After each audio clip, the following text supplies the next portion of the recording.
깊은 갯벌에 들어갔다가 발이 빠지는 경험을 해보신 적이 있으십니까? 처음에는 대수롭지 않게 여기고 조금만 힘을 주면 빠져나올 수 있겠지라고 생각하며 발을 빼기 위해 몸부림칩니다. 얕은 갯벌에서는 아무런 문제가 되지 않지만 깊은 갯벌에 빠졌을 때는 몸부림치면 칠수록 더 깊이 빠져들 수밖에 없죠.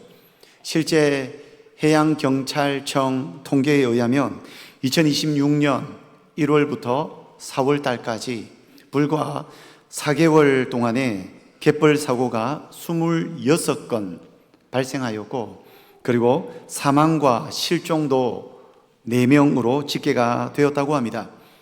갯벌에 빠진 사람을 구하기 위해서 구조대가 찾아오면 빠진 사람에게 가장 먼저 외치는 소리가 있다고 합니다. 무엇인 줄 아십니까? 움직이지 마세요. 꼼짝하지 마세요. 몸부림치지 마세요. 움직이면 더 깊이 빠져들기 때문입니다. 사실 여러분, 고난을 당할 때에 가장 어려운 것이 가만히 있는 것입니다.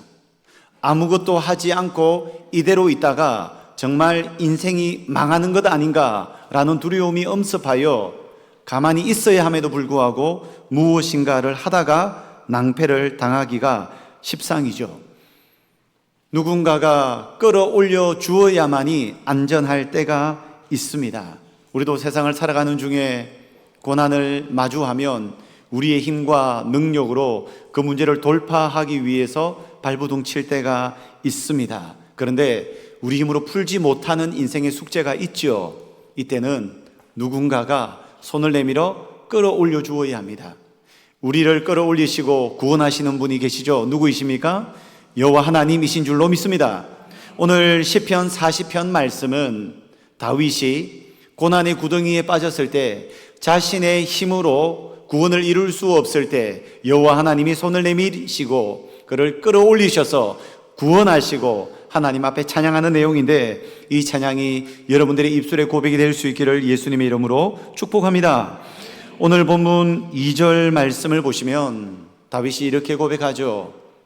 내가 기가 막힐 웅덩이와 수렁에 빠졌다라고 기록하고 있습니다. 여기서 그냥 웅덩이와 수렁이라고 말해도 되는데 다윗은 기가 막힐 웅덩이와 수렁이라고 합니다.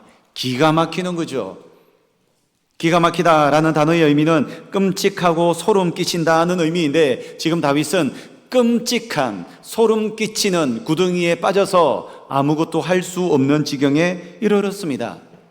여기서 웅덩이는 물이 소용돌이 치는 웅덩이인데, 물놀이 할 때 가장 위험한 곳이 바로 폭포이죠. 아래로 떨어지는 강한 물줄기가 소용돌이를 일으키고 강한 물살을 만들어내기 때문에 폭포는 매우 위험한 곳입니다. 몸부림치면 칠수록 더 깊이 빠져들어가고 정신을 차릴 수 없는 곳이 바로 웅덩이인데, 구약 성경에서도 웅덩이라는 단어는 죽은 자가 있는 곳을 가리키는 이미지이기도 합니다. 그러니 지금 다윗은 끔찍하고 소름 끼치는 죽음이 도사리고 있는 곳에 빠져서 아무것도 할 수 없는 것입니다. 웅덩이와 수렁이라고 말하는데, 수렁이라는 단어도 심상치 않은 단어입니다. 히브리어로는 티트라는 단어인데, 인력으로는 도저히 빠져나올 수 없는 절망적인 상태를 가리킵니다. 그러니까 사람의 힘으로는 빠져나올 수가 없어요. 여러분, 다윗이 얼마나 대단합니까?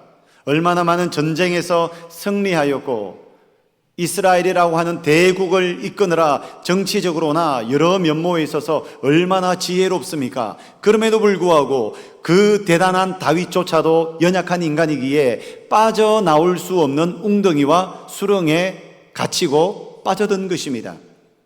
아마도 여기에서의 수렁은 성경에서 장면을 찾아본다면 창세기 37장에서 요셉이 형들에 의해서 던져진 구덩이와 비슷할 것입니다. 그리고 예레미야 38장에서 예레미야가 하나님의 말씀을 전할 때 듣기 싫다 하고 대적들이 예레미야를 깊은 구덩이에 던져버렸죠. 물은 없지만 진흙이 있어서 제대로 움직일 수도 없고 자신의 힘으로 구덩이 밖으로 못 나왔습니다. 그래서 누군가가 예레미야를 구할 때에 헝겊과 옷을 찢어서 줄을 밧줄로 만들어서 예레미야가 그 줄을 겨드랑이에 끼고 잡고 올라왔다고 성경은 기록합니다. 그러니까 지금 시인 다윗은 매우 곤란한 상황, 위험한 상황, 자신의 힘으로 풀 수 없는 기가 막힐 웅덩이와 수렁에 빠져 있는 것입니다.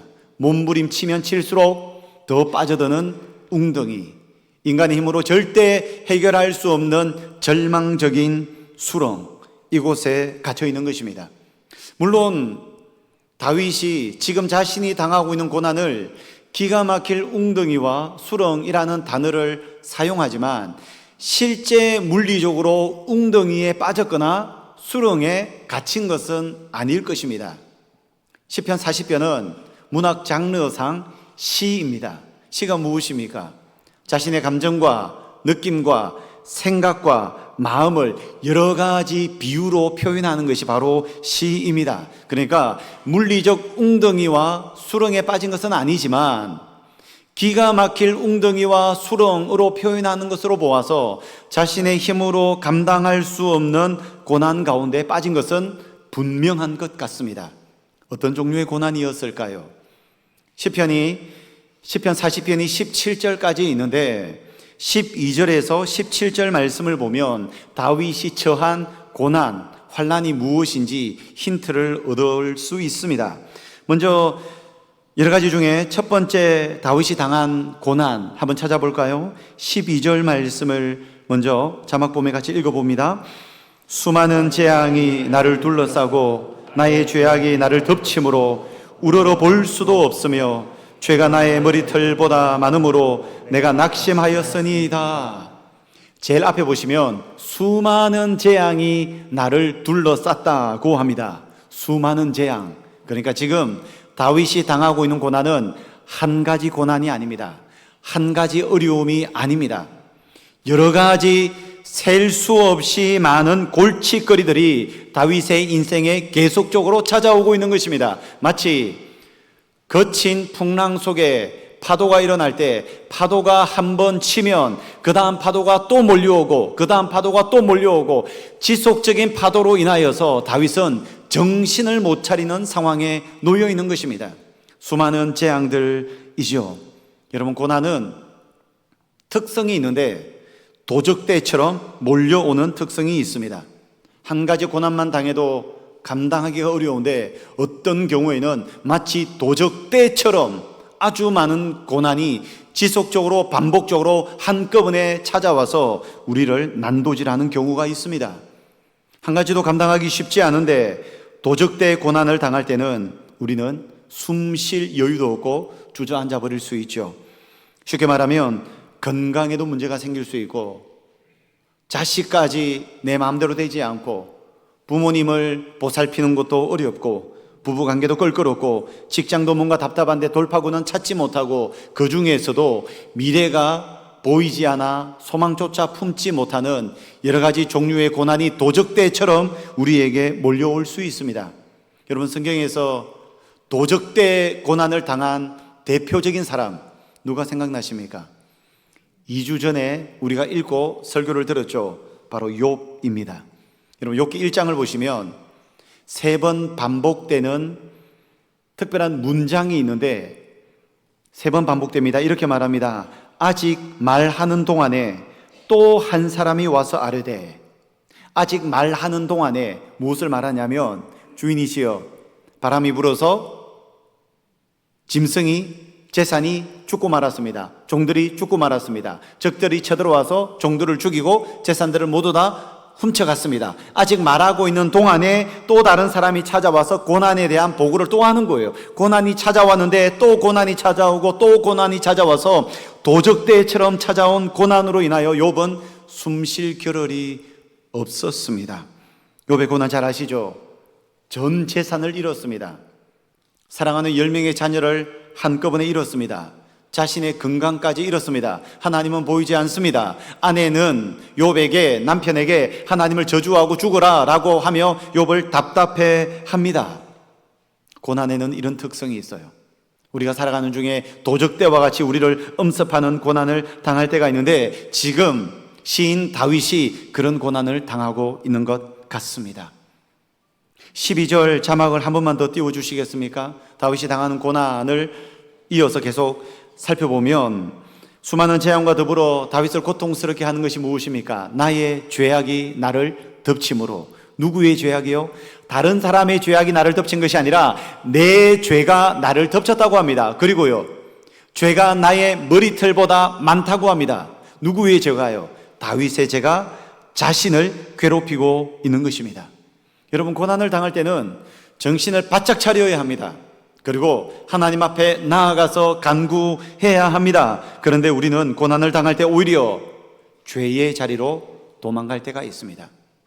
하나님께 가까이 나아가기도 하지만 이와는 정반대로 분노하고 원망하고 술 마시고 쾌락을 즐기고 도피하고 자기 연민에 빠지면서 죄의 자리로 도망갈 때가 있죠. 마치 불나방이 불꽃을 향하여 뛰어들어 죽음에 이르는 것처럼 우리는 고난을 당할 때 오히려 죄악의 자리에 설 때가 있습니다. 다윗도 그랬습니다. 다윗이 믿음이 좋다고 해서 모든 순간 항상 하나님만 붙든 것이 아닙니다. 수많은 재앙이 둘러싸고 있는데 절대로 자신의 힘으로 헤쳐나올 수 없는 구덩이에 빠졌는데, 그 순간 오히려 죄악의 자리에 서서 주저앉아 있는 다윗의 모습, 낙심한 모습을 확인할 수 있습니다. 그때 다윗의 마음은 더 괴로운 거예요. 내가 온전히 서지 못하고 방황하고 있다는 것에 대해서 더 큰 괴로움을 느끼고 있습니다. 또 다른 고난도 있습니다. 14절 15절 말씀, 다윗의 또 다른 고난인데요, 같이 한번 읽어봅니다. 시작. 내 생명을 찾아 멸하려 하는 자는 다 수치와 낭패를 당하게 하시며 나의 해를 기뻐하는 자는 다 물러가 욕을 당하게 하소서. 나를 향하여 하하하하 하며 조소하는 자들이 자기 수치로 말미암아 놀라게 하소서. 다윗이 당하고 있는 고난에는 사람과의 관계를 통한 고난도 있는 것 같습니다. 다윗을 죽이려고 작정한 자들이 있습니다. 생명을 해하려고 작정한 자들이 있습니다. 해코지하려는 사람들이 있는데 한두 사람 개인이 아니라 집단적으로 무리를 지어서 다윗을 공격하고 있는 것 같습니다. 그리고 집단적으로 다윗을 괴롭히고 죽이려는 자들도 있지만 주변에는 다윗이 당하는 역경과 고난을 보면서 하하하하 하며 조롱하고 비웃는 자들이 있습니다. 고소하다는 겁니다. 잘 자빠졌다는 겁니다. 넘어져서 내가 속이 시원하다는 겁니다. 하나님의 사람이 고난을 당하고 있는데 옆에서 다윗의 대적들이 집단적으로 공격을 하기도 하지만 옆에서 비웃고 조롱하고 꼴 좋다며 비아냥거리고 있는 것입니다. 그러니 다윗이 견디기 힘든 거죠. 예전에 네이버 오피니언에 있는 칼럼 중에 이런 제목의 칼럼을 읽은 적이 있습니다. 누가 참된 친구인가?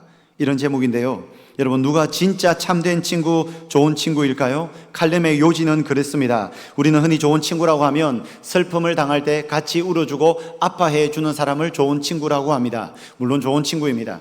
아프고 슬플 때 같은 마음으로 진심으로 울어줄 때 얼마나 마음의 위로와 격려가 되는 줄 모릅니다. 그런데 칼럼의 작가는 이렇게 말했습니다.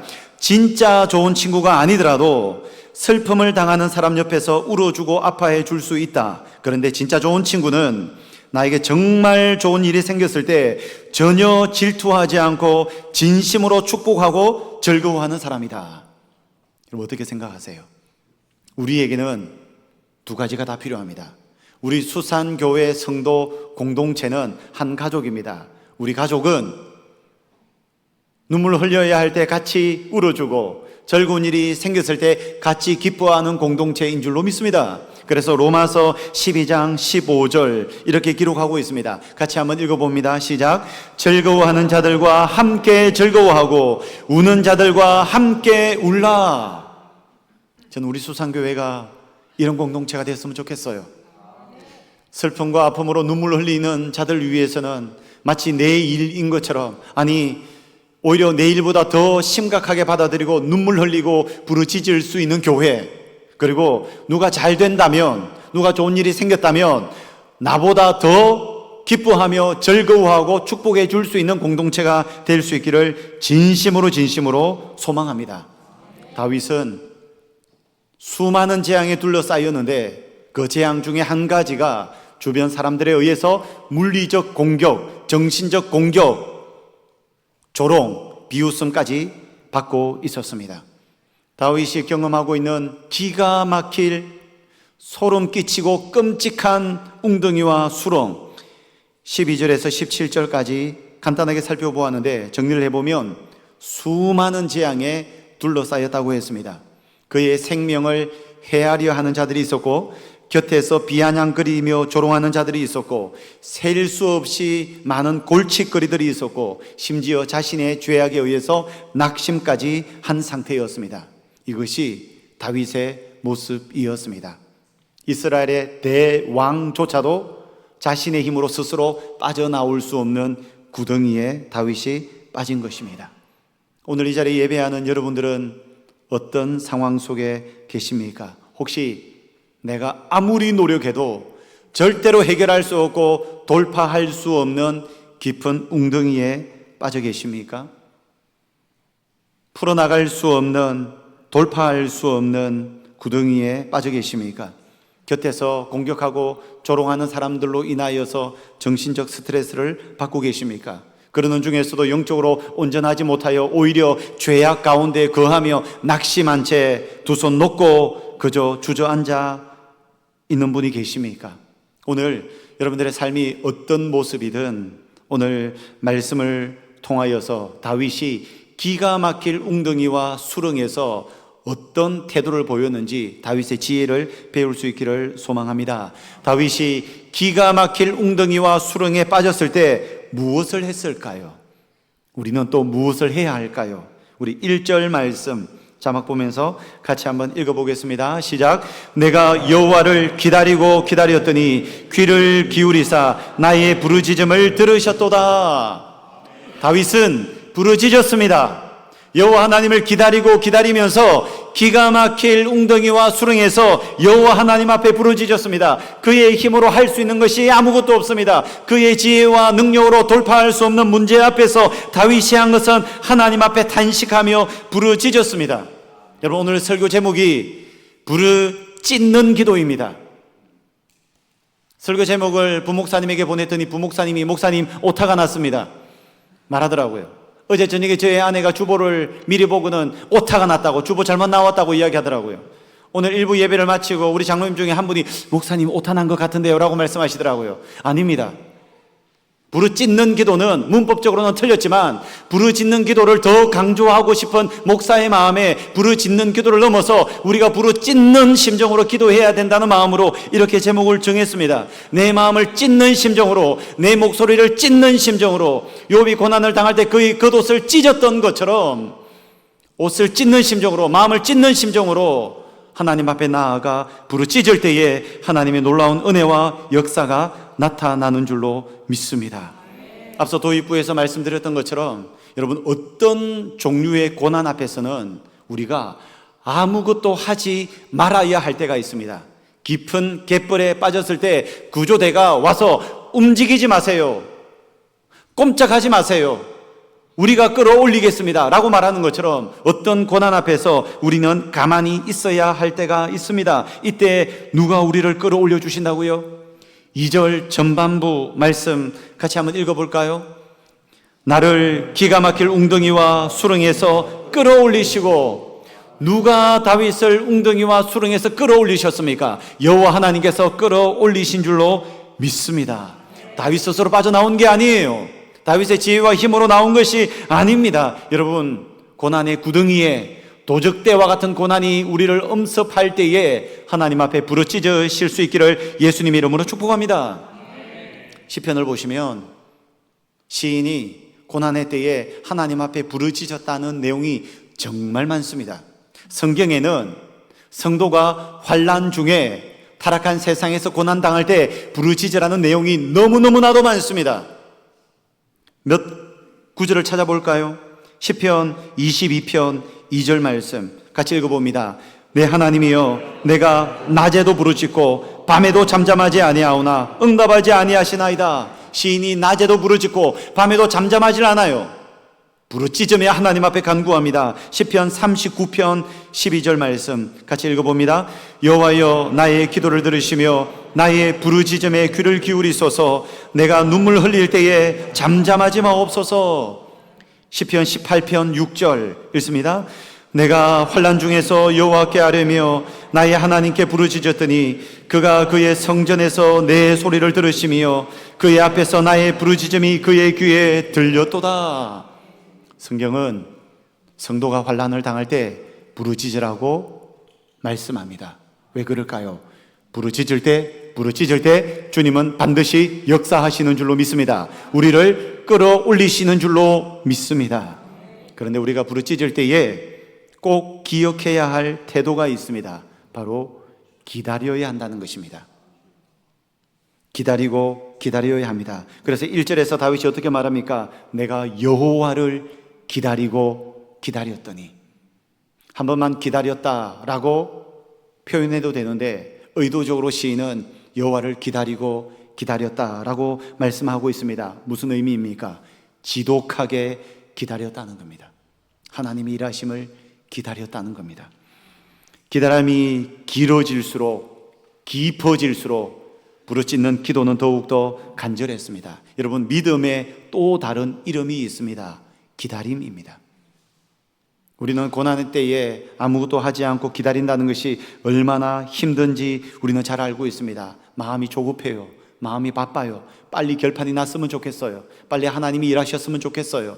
근데 기다리는 것은 힘듭니다. 하지만 하나님은 기다림 끝에 마침내 우리를 끌어올리실 줄로 믿습니다. 뿐만 아니라 기다림을 통하여 우리는 모르지만 우리를 훈련시키시고 우리를 빚으셔서 하나님의 사람으로 세우시는 줄로 믿습니다. 우리가 하나님의 사람으로 세워지기 위해 하나님은 기다림의 시간을 통하여서 놀랍게 일하실 줄로 믿습니다. 그래서 주님이 우리를 구원해 주시는 날 우리는 끌어올림을 당하고 구원을 경험하는 것뿐만 아니라 그 일을 통하여서 더욱더 우리가 예수님을 닮은 성숙한 제자로 세워질 줄로 믿습니다.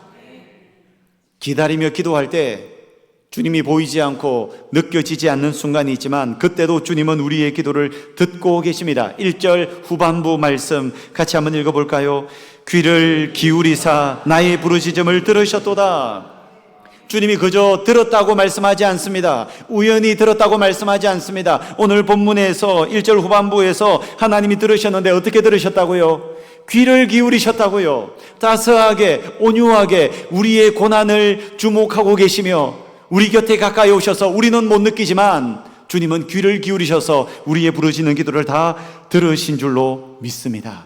여러분, 어떤 종류의 고난과 환난이라 할지라도 주저앉지 마시고 낙심하지 마시고 우리의 부르짖는 기도를 귀를 기울이셔서 들으시고 마침내 끌어주시는 주님을 신뢰하시며 주님 앞에 기도할 수 있기를 진심으로 소망합니다.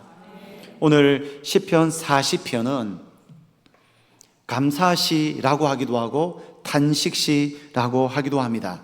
여러분, 우리가 시편을 요즘 읽고 있는데 시편을 통해서 확인할 수 있는 것은 하나님 앞에 올려드리는 탄식이 불평이 아니라 기도와 찬양이 될 수 있다는 사실을 발견합니다. 여러분, 시편 책에는 총 150개의 시가 수록이 되어 있습니다. 시의 장르를 보면 감사시, 찬양시, 인정시, 저주시, 탄식시 다양한 장르가 있는데 150편의 시 중에서 가장 많은 장르가 탄식시입니다. 그것도 150편 중에서 무려 절반이 넘는 시가 탄식시입니다. 여러분, 탄식이 무엇입니까? 마음속 깊은 고통, 슬픔, 답답함, 억울함 등이 한숨이나 부르짖음으로 쏟아져 나오는 거예요. 여러분, 사람에게 탄식하면 그 탄식이 죄가 될 수 있어요. 불평으로 나아갈 수 있어요. 원망이 될 수 있어요. 그런데 나의 삶에 발생한 일로 인하여 나의 마음에 심한 고통과 답답함과 억울함을 가지고 주님 앞에 나아가 기도하며 부르짖을 때 우리의 탄식은 가장 아름다운 기도의 연료가 되고 찬양이 될 수 있는 줄로 믿습니다. 그래서 여러분, 탄식하는 것 괜찮아요. 그래서 여러분, 시편을 읽다 보면 시인이 이런 내용으로 하나님 앞에 기도해도 되나 싶을 정도로 파격적인 공격적인 표현들도 있습니다. 하지만 사람 앞에 나아가 불평하고 원망하는 것이 아니라 하나님 앞에 나아가 우리 인생의 고통을 탄식하며 주님 앞에 기도할 때 주님은 그 기도를 기뻐 받으시는 줄로 믿습니다. 그리고 시편의 시의 특징을 보면요, 탄식으로 시작하잖아요. 결국에는 찬양으로 끝이 납니다.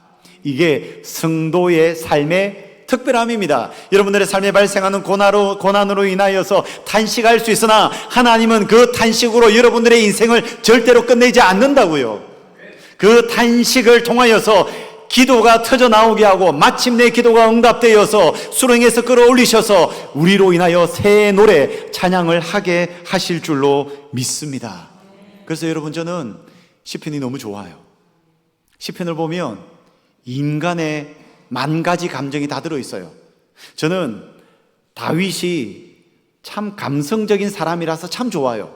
다윗이 감성적인 사람이 아니고 요즘 MBTI T라고 하죠. 객관적 사실로 두들겨 패는 사람들이 있잖아요.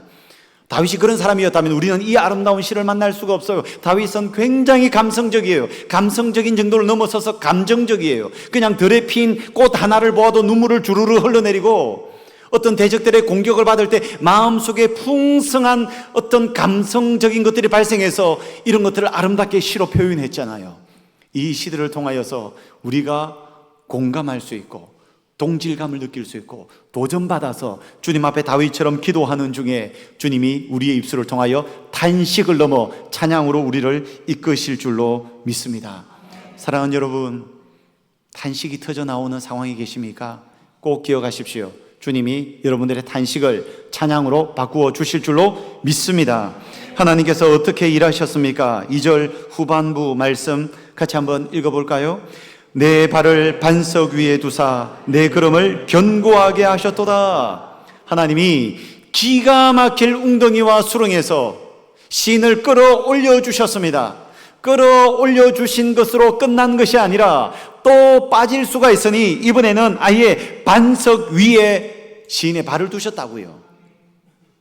여기서 반석과 웅덩이와 수렁은 대조되는 단어이죠. 웅덩이와 수렁은 완전한 무력함을 나타내는 단어라면 반석은 가장 안전하고 안정된 곳입니다. 우리가 하나님 앞에 기다리며 부르짖으며 주님 앞에 기도할 때에 하나님은 우리를 끌어올려 주시고 우리의 영혼을 반석 위에 견고하게 세우시는 것입니다. 여러분, 견고하게 세우는 것으로 끝나지 않습니다. 곧 이어서 3절 말씀 어떻게 시인이 반응합니까? 3절 읽어봅니다. 새 노래 우리 하나님께 올릴 찬송을 내 입에 두셨으니 많은 사람이 보고 두려워하여 여호와를 의지하리로다. 새 노래 우리 하나님께 올릴 찬송을 내 입에 두셨으니 탄식에서 끝나는 인생이 아니라 탄식을 찬양으로 바꾸셨는데 이 찬양을 뭐라고 합니까? 새 노래라고 합니다. 새 노래. 다윗은 원래 노래하는 자입니다. 노래를 짓기도 하고 노래를 찬양하기도 하고 노래를 연주하기도 합니다. 그런데 다윗은 새 노래라고 합니다. 왜 그럴까요? 어떤 고난과 고통을 통하여서 하나님을 경험했습니다. 하나님의 속성, 하나님의 인격, 하나님의 일하심이 전에와는 다르게 새롭게 하나님을 발견한 거예요. 그래서 새롭게 경험한 하나님을 찬양하는데 옛 노래로 찬양할 수 없어서 새 노래로 찬양하는 거예요. 그러니까 새 노래로 찬양한다는 것은 새로운 차원에서 하나님을 만나고 경험했다는 사실입니다. 사랑하는 여러분, 지금까지 하나님을 경험하셨고 체험하셨지만 앞으로 여러분들의 삶 속에 일하시는 하나님의 은혜를 통하여서 날마다 하나님 앞에 새 노래를 올려드릴 수 있기를 진심으로 축복합니다. 그 다윗의 새 노래가 3절부터 10절까지 아름답게 고백되고 있는 것입니다. 그래서 여러분, 오늘 시편 40편의 구절을 보면 앞부분에는 기가 막힐 웅덩이와 수렁에 빠졌다는 내용이 있고 뒤쪽 부분에는 기가 막힐 웅덩이와 수렁이 무엇을 말하는지를 설명하고 있고 중간에서는 이 모든 것으로부터 구원하신 하나님을 새 노래로 찬양하는 다윗의 노래가 기록되어 있는 것입니다. 여러분, 여러분들의 입술에서 새 노래가 흘러나오기를 진심으로 소망합니다. 그리고 여러분들의 입술의 새 노래는 여러분들의 입술의 고백으로 끝나지 않습니다. 3절 후반부에서 뭐라고 기록합니까? 많은 사람이 보고 두려워하여 여호와를 의지하리로다. 많은 사람이 보고 두려워하여, 여기서 두려워하다는 것은 하나님을 경외한다는 겁니다. 그러니까 많은 사람이 다윗 삶 속에 역사하시는 하나님의 일하심을 보고 많은 사람이 함께 하나님을 경외하더라는 겁니다. 여러분들의 삶에 역사하시는 하나님의 손길 때문에 제가 하나님을 경외할 수 있습니다. 여러분 때문에 수산교회 모든 성도가 하나님을 경외할 수 있는 것입니다. 요즘 우리 교회에 환우들이 많으시죠? 환우들 때문에 우리가 얼마나 기도하고 있는지 몰라요. 매일 새벽마다 이름을 불러가며 기도합니다. 수요 예배, 기도회 때마다 기도합니다. 오후 예배 때마다 기도합니다. 시도 때도 없이 환우들의 이름을 부르며 기도합니다. 그런데 제 마음에 확신 한 가지가 있습니다.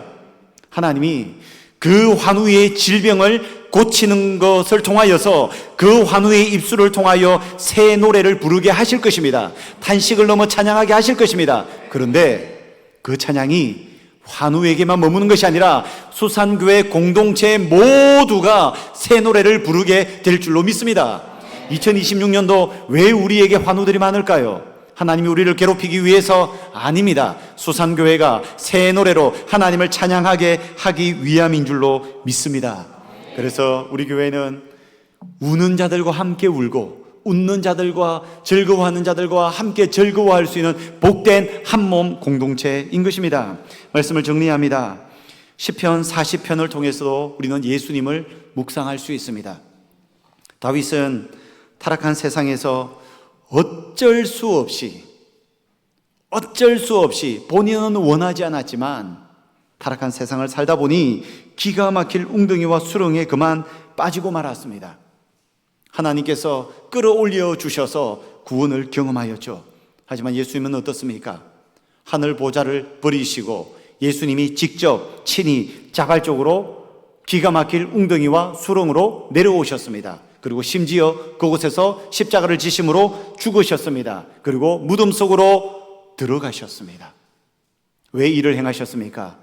우리를 웅덩이와 수렁으로부터 건지시기 위한 하나님의 놀라운 구원의 계획인 줄로 믿습니다. 하지만 우리 예수님은 무덤 속에 거하지 않으셨죠. 하나님께서 예수님을 다시 살리심으로 부활의 반석 위로 끌어올리신 줄로 믿습니다. 그래서 우리는 이미 끌어올림을 당하신 예수님의 손만 붙들면 우리가 처하는 구덩이와 웅덩이와 무엇이든지 간에 구원의 놀라운 은혜를 누릴 수 있는 줄로 믿습니다.